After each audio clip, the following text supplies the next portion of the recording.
और पश्चिम बंगाल में counting staff को लेकर बड़ी जानकारी सामने आ रही है। सुप्रीम कोर्ट में इस पूरे मामले को लेकर सुनवाई होने वाली है। तो आपको बता दें कि कलकत्ता हाईकोर्ट के आदेश को टीएमसी ने चुनौती दी थी। हाईकोर्ट ने काउंटिंग स्टाफ पर दखल देने से इनकार किया था और इसी मामले को लेकर टीएमसी की अर्जी पर सुप्रीम कोर्ट में सुनवाई होगी। हाईकोर्ट ने काउंटिंग स्टाफ पर दखल देने से इनकार किया था। क्या कुछ अपडेट आप देखिए।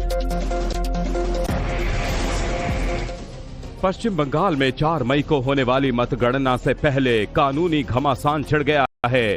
हर काउंटिंग टेबल पर कम से कम एक केंद्रीय कर्मचारी तैनात करने के फैसले के खिलाफ टीएमसी अब सुप्रीम कोर्ट पहुंच गई है। कलकत्ता हाई कोर्ट से राहत नहीं मिलने के बाद टीएमसी ने सुप्रीम कोर्ट का दरवाजा खटखटाया है।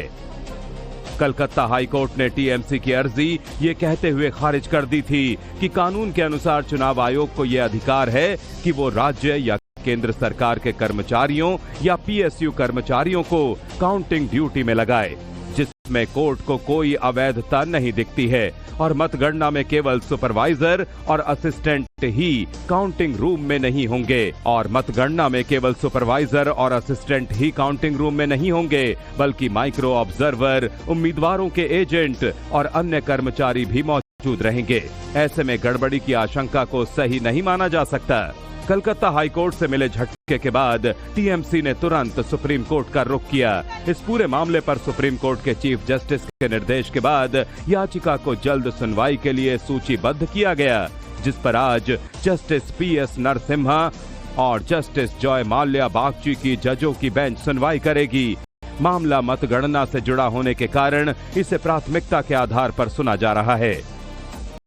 दरअसल ये पूरा विवाद तब शुरू हुआ जब बंगाल के एडिशनल चीफ इलेक्टोरल ऑफिसर की ओर से एक आदेश जारी किया गया, जिसमें कहा गया कि हर काउंटिंग टेबल पर सुपरवाइजर या असिस्टेंट में से कम एक केंद्रीय कर्मचारी या पीएसयू का होना जरूरी है। इसी बात को लेकर टीएमसी पहले कलकत्ता हाईकोर्ट पहुंची और जब हाईकोर्ट ने दखल देने से इनकार कर दिया तो पार्टी आनन फानन में देश की सबसे बड़ी अदालत पहुंच गई। Not a new order. This is a pre-existing order, and again, this has been circulated. We have taken cognizance of the order. The counting agents will be there in place. And what about the recall? चुनाव आयोग की ओर से कहा गया कि ये प्रक्रिया केवल पश्चिम बंगाल में ही नहीं अपनाई गई है, बल्कि पहले भी ऐसा किया गया था और हालात के मुताबिक निर्णय लिए जाते हैं, लेकिन टीएमसी ने इसे सियासी मुद्दा बना दिया है। ऐसे में पार्टी की पूरी कोशिश है कि मतगणना से पहले इस मुद्दे पर कोई ठोस फैसला आ जाए। ऐसे में सबकी नजरें आज होने वाली सुनवाई पर टिकी हैं, क्योंकि इसका सीधा असर 4 मई को होने वाली काउंटिंग की प्रक्रिया पर पड़ना तय है। और पश्चिम बंगाल में काउंटिंग स्टाफ को लेकर बड़ी जानकारी सामने आ रही है। सुप्रीम कोर्ट में इस पूरे मामले को लेकर सुनवाई होने वाली है। तो आपको बता दें कि कलकत्ता हाईकोर्ट के आदेश को टीएमसी ने चुनौती दी थी। हाईकोर्ट ने काउंटिंग स्टाफ पर दखल देने से इनकार किया था और इसी मामले को लेकर टीएमसी की अर्जी पर सुप्रीम कोर्ट में सुनवाई होगी। हाईकोर्ट ने काउंटिंग स्टाफ पर दखल देने से इनकार किया था। क्या कुछ अपडेट आप देखिए। पश्चिम बंगाल में 4 मई को होने वाली मतगणना से पहले कानूनी घमासान छिड़ गया है। हर काउंटिंग टेबल पर कम से कम एक केंद्रीय कर्मचारी तैनात करने के फैसले के खिलाफ टीएमसी अब सुप्रीम कोर्ट पहुंच गई है। कलकत्ता हाई कोर्ट से राहत नहीं मिलने के बाद टीएमसी ने सुप्रीम कोर्ट का दरवाजा खटखटाया है।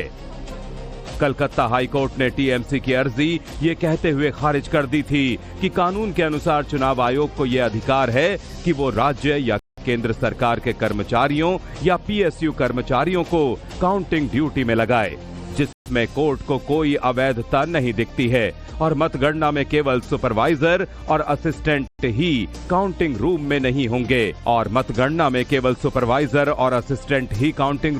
होंगे, बल्कि माइक्रो ऑब्जर्वर, उम्मीदवारों के एजेंट और अन्य कर्मचारी भी मौजूद रहेंगे। ऐसे में गड़बड़ी की आशंका को सही नहीं माना जा सकता। कलकत्ता हाईकोर्ट से मिले झटके के बाद टीएमसी ने तुरंत सुप्रीम कोर्ट का रुख किया। इस पूरे मामले पर सुप्रीम कोर्ट के चीफ जस्टिस के निर्देश के बाद याचिका को जल्द सुनवाई के लिए सूचीबद्ध किया गया, जिस पर आज जस्टिस पीएस नरसिम्हा और जस्टिस जॉय माल्या बागची की जजों की बेंच सुनवाई करेगी। मामला मतगणना से जुड़ा होने के कारण इसे प्राथमिकता के आधार पर सुना जा रहा है। दरअसल ये पूरा विवाद तब शुरू हुआ जब बंगाल के एडिशनल चीफ इलेक्टोरल ऑफिसर की ओर से एक आदेश जारी किया गया जिसमें कहा गया कि हर काउंटिंग टेबल पर सुपरवाइजर या असिस्टेंट में से कम एक केंद्रीय कर्मचारी या पीएसयू का होना जरूरी है।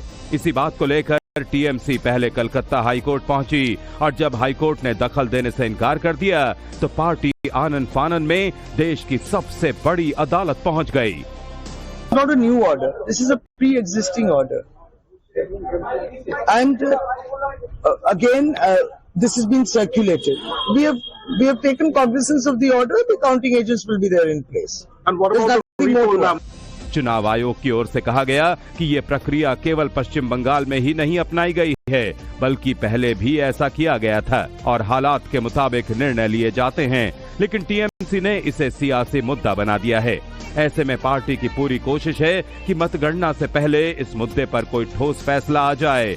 ऐसे में सबकी नजरें आज होने वाली सुनवाई पर टिकी हैं, क्योंकि इसका सीधा असर 4 मई को होने वाली काउंटिंग की प्रक्रिया पर पड़ना तय है।